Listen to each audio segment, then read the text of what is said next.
بەڵێ با گفتوگۆکان دەست پێ بکەین لەسەر هەناردەکردنەوەی نەوتی هەرێمی کوردستان لەگەڵ بەڕێز دکتۆر هیمداد فەیساڵ پسپۆڕی نەوت و غاز کە ڕاستەوخۆ لەگەڵم دەبێت دەست دەکەم بە گفتوگۆکانم لە سۆرانەوە لەگەڵم دەبێت. دکتۆرم کاتت باش، سوپاس کە ئامادەی لەگەڵمان. دکتۆر پێم خۆشە جارێک بە کۆنفرانسی وزەل لە عێراق دەست پێ بکەین، چونکە لەوێوە زۆر پەیام و قسەی تێدا بوو بۆ هەناردەکردنەوەی نەوتی هەرێمی کوردستان. ئەوەنەی چاودێریت کردبێ و گوێبیستی بوو بێتی، هەستت بەچی کرد یاخود خوێندنەوە چۆن بوو بۆ ئەو قسە و پەیامانە لەسەر هەناردەکردنەوەی نەوتی هەرێمی کوردستان؟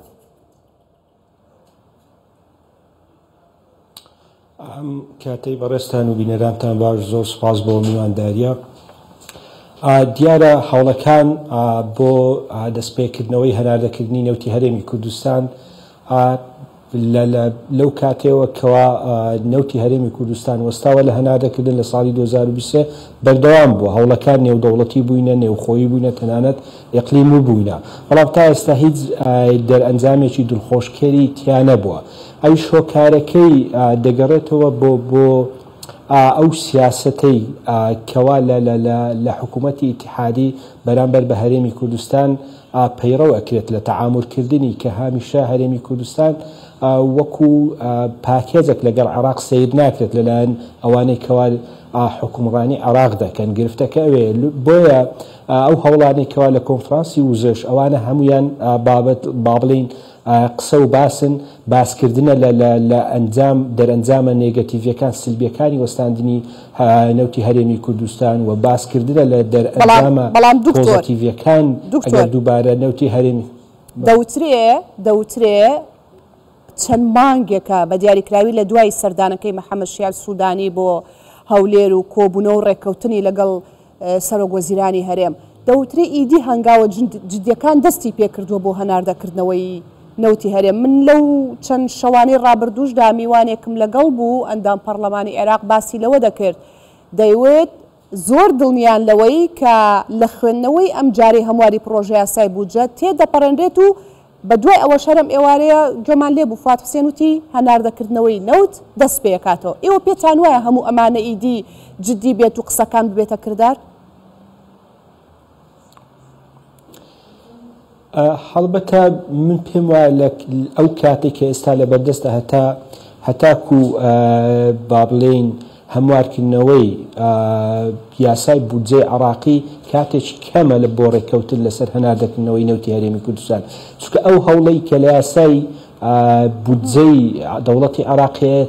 تەنها دوو خاڵە، یەکێکیان ئەوەیە کەوا نرخی تێچوونی نەوت دۆزینەوە دەرهێنانی نەوت لە هەرێمی کوردستانی بەرز کردوێتەوە بۆ 16 دلار و لە بەرامبەریش ینی داوای کردووەکەوە هەرێمی کوردستان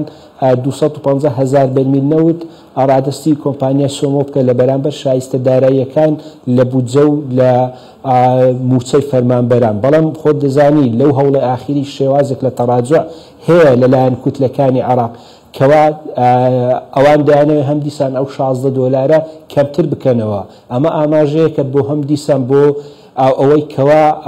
دەوڵەتی عێراق با بڵین حکوومەتی عێراق دەیەوێت باڵادەستی خۆی بەسەر ئەم سێکتەرە بە تەواوی بچەسپێنێت و هەتا ئەگەر بێت و 16 دلارەکەش ڕەزامەندی لەسەر بدرێت و لە پەرلەمانی عێراق تێپەڕێت، بەڵام ڕوونیە ئەم 16 دلارە تەنها لە بۆ خەرجی دەرهێنان و دۆزینەوەی کۆمپانیاکانە. ئەی قازانجی کۆمپانیاکان چۆن دەدرێت؟ وەڵام دکتۆر ئەو 16 دلارە تا ئەو کاتەیە کە لیژنەیەکی نێودەوڵەتی دێر سەرپەرشتیار دەکا و بە دوواداچوونەکە و دواتر راپۆرتی خۆیەدا بۆی کە نرخەکە بەرز بێتەوە یاخود خوا 16 دلار بێت. دڵنیا ماگاداری ئەوەشی لیژنەیەکی نێودەوڵەتی بۆ مەسەن پرسیارەکەوێ بۆ لیژنەیەکی ناوخۆی نەبێت. ئەی ئەگەر ئەو لیژنەیە نێودەوڵەتیە قەرارەکانی مولزەمن ئەوە تەسبیت دەکرێت، ئەی چێ کرێی بۆڕی نەوتەکە ئەدە، چکە خۆتان زان ئەو بۆڕیەکەوە نەوتی هەرێمی کوردستانی پیا هەناردە دەکرێت خاوەنداریەتێکی بۆ کۆمپانیەکان دەگەڕێتەوە، چێ کرێی ئەم بۆڕیە نەوتانە لە بودجەی هەرێمی کوردستان کەم دەکرێتەوە یان حکوومەتی ئیتیحادی ئامادەی بگریتە ئەستۆ. بە هەمان شێوە تا ئێستا حکوومەتی عێراقی پابەند نەبووە یا ڕازی نەبووە بەو داواکاریانەی کەوا دەوڵەتی تورکیا دەیکات سەبارەت بە دوایین داواکەوە حکوومەتی عێراقی بەرزی کردەوە لەسەر دەوڵەتی تورکیا و داواکەی بردەوە تا ئێستا دەوڵەتی تورکیاش یەکلایی نەبووتەوە. ئەم هەواڵەی لەبەردەستمایە ڕێک پێم خۆشەوەکو خۆی قسەکەت بۆ بگەنم کە جێگری وەزیری وزەی تورکیایە ئەمڕۆ لە کۆنفرانسی وزە ئەم قسەی کردووە دێڕی کۆتاییت پێڵێم چونکە سەرنجی منی ڕاکێشا بۆی بۆ تۆی بکەم بە پرسیار دەڵێ بۆری نەوتی تورکیا ڕێگەیەکی سەقامگیر و بێکێشەیە بۆ هەناردەکردنەوەی نەوتی عێراق ئەمە هۆشداریە یاخود مەترسی تورکیایە لەو گرێبەستانەی کە محەممەد شیع سوودانی لە بەریتانیا لەگەڵ BP کردوێتی. بەردەوام دەوڵەتی تورکیا نیەتی خۆی پیشانداوە ویستی خۆی پیشانداوە بۆ دووبارە هەناردنەکردنەوەی نەوتی هەرێمی کوردستان لە ڕێی بۆڕی نەوتی کوردستان جەیهان چونکە دوجار کۆمپانیەکانی تورکیش یاخود با بڵین دەوڵەتی تورکیاش لێدا مستەفید دەبی لەبەرەوە ئەو بەبەردەوام بووە بەڵام وەکو وتم هاوکێشەکە ئالۆزە ئایا چۆن دەوڵەتی تورکیا لەگەر حکوومەتی عێراق دەگەونە ڕێککەوتنێک لەسەر دووبارە هەناردەکردنەوەی نەوتی هەرێمی کوردستان تاکید حکوومەتی تورکیا دەوڵەتی تورکیا دەزانێت بە ڕاوەستانی هەناردەکردنی نەوتی هەرێمی کوردستان و لەو دوایانش ئەو کۆمەڵە گرێبەستانەی کەوا حکوومەتی عێراقی لەگەڵ کۆمەڵی کۆمپانیای بریتانی کردی زیانێکی زۆر بە حکوومەتی تورکیاش دەگەت لە هەمان کاتدا و دوجار هەرێمی کوردستان و هەم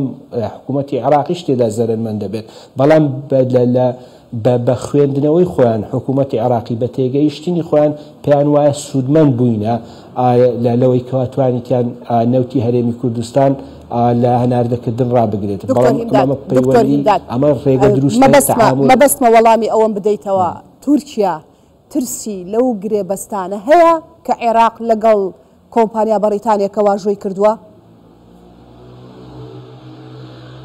لە چ بوارێک ترسی هەیە بۆ نمونە مەبەست ینی لەوەی کە هەناردەکردنەوەی نەوت لە ڕێ ئەوەی دەوڵەتی بەڵێ لە ڕێی تورکیاوە کەم بکرێتەوە قازانجەکە کەمتر بێ بۆ وڵاتی تورکیا گرێبەستەکان گرێبەستی بابلین دۆزینەوە یاخود بابلین دەرهێنانی نەوتن گرێبەستی فرۆشتنی نەوت نینە دوجار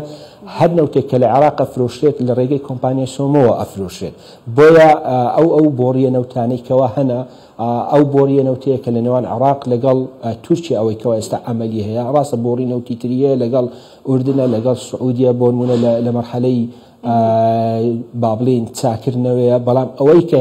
هەر نەوتێک کە ئەفرۆشێت بە تەکید ئەبی بەو بۆڕە نەوتە بەڵام ئەو بۆڕیە نەوتەی کە ئێستا هەیە وەڵامی ئەو قەبارە زۆرە نەوتەی ناداتەوە کە عێراق هەناردەی دەکات لەبەر ئەوە چەند نەوتی زیاتر بەو بۆڕیە نەوتانە کە هەناردە بکرێت دوجار دەوڵەتی تورکیاش تێدا سوودمەند دەبێت بابەتەکە ئەوەیە ئەگەنا ئەو گرێبەستانێک کە کراون لەگەڵ کۆمپانیا بریتانیەکان گرێبەستی بەرەو پێشبردننی کێڵگەنەوتەکانن دەرێنانی نەوتە نەک هەناردەکردنی نەوت بەڵام قەبارەی بازرگانی لە ڕووی کەرتی وزەوە لەگەڵ ئەو کۆمپانیایە زیاتر دەبێت بەتەکید باشە دکتۆر لەگەر کۆمپانیا بریتانیەکان لەگەر دەوڵەتی بریتانیا زیاترە بێت بەڵێ لە قسەکان تا باسی ئەوەت کرد وت هەوڵەکان لە دەستپێکە ئاماژەت بەوەدا وتە هەوڵەکان هەوڵە نێوخۆیی هەرێمیەکان نێودەوڵەتیەکان بە تایبەت زۆر بوون بۆ هەناردەکردنەوەی نەوتی هەرێمی کوردستان باشە هەوڵەکان زۆرن شارەکان زۆرن وەزەرەر و زیانەکانیش زۆرن هەم بۆ عێراق و هەم بۆ هەرێمی کوردستان و بۆ وڵاتی تورکیاش ئێکەواتە ئەم دەسەڵاتە کێ لە عێراقدا کە ڕێگە نادا ئەم نەوتە هەناردە بکرێتەوە بەڵێ دیارە هاوکێشەکە هەندێک ئالۆزە بەشێکی پەیوەندی بە شێوازی برکردنەوە و دەوڵەتداری و حکومڕانی هەیە لە عێراق کە ئەوان وەکو وتم بە یەک پاکێت سەیری تەواوی عێراق ناکەن بە خەسمێک سەیری هەرێمی کوردستانەکەن ئەوە بابەتێک لایەنێک پەیوەندی بە عەقلیەت و شێوازی حکومڕانی هەیە ئەوەی تر دەمێنێتەوە کۆمەڵە هاوکێشەیە کە کۆمەڵە لایەنێکن کە ئەمان هەمویان پێویستیان بەڕێککەوتن هەیە بۆ ئەوی بتوانرێت دووبارە هەناردەکردنەوەی نەوتی هەرێمی کوردستان دەست پێ بکاتەوە هاوکێشەیەک لە نێوان تورکیا و دەوڵەتی عێراقەیە چونکە لێرە ناوان ئەو دوو دەوڵەتە شێوازێک لە ناکۆچی هەیە لەسەر بڕی ئەو پارەی کەوا دادگای تحکیمی پاریس بڕیاری لێداوە کە وەکو قەرەبوو پێویستە دەوڵەتی تورکیا بیداتە بە عێراق کە تورکیا داوای ئەوە دەکات عێراق چاوپۆشی لەو ملیار و 600 میلیۆنەیە بکات و لە هەمان کاتدا عێراق داوای تر بەرز نکاتەوە چونکە بیرمان نەچێت ئەو داوایی کەوا بەرز کراوە تا 2018 بوو بەڵام نەوتی هەرێمی کوردستان تا 2023 هەناردە دەکرا بۆیە عێراق لە ئەو کاتنیەتی ئەوەی هەبوو داوای تر بەرز بکەتەوە داوای دووەم لە بۆ هەناردەکردنی نەوتی هەرێم لە 2018 تاکو 2023 لە هەمان کاتدا تورکیا با بڵین کۆمەڵێک کۆمپانیا هەیە لە دیوی تورکیا کە ئەوان بەرپرسیار بوون لە خەزمکردن و با بڵین دووبارە بە بازاڕکردنەوەی نەوتی هەرێمی کوردستان کە هەم دیسان ویستی کۆمپانیا تورکیەکان یاخود تورکیا دەوڵەتی تورکیا کە هەم دیسان خۆی سەرپەرشتی ئەو پرۆسانە بکات و لە هەمان کاتدا دەستکەوتنی نەوتە بە نرخێکی کەمتر لە نرخی بازاڕی نێودەوڵەتی ئەمانە هەموو کۆمەڵێک داواکارینەکەوا دەوڵەتی تورکیا لە عێراق داوایەکە تا عێراق تا ئێستا نەچۆتە ژێرباری ئەم داواکاریەکان لە هەمان کاتدا هاوکێشەیەکی تر کۆمپانیاکان و وەڵامەکان و ڕوونکردنەوەکانت گەیشت. زۆر سپاس دەکەم دکتۆر هیمداد هیوادارم بۆ تۆ و هاوکارانم ئێوارەیەکی ئارام و خۆشتان هەبێ چونکە لە باگراوەندی تۆیە وێنەیەکی جوان دەبینم لە شەقامەکانی سۆران. سپاس دەکەم.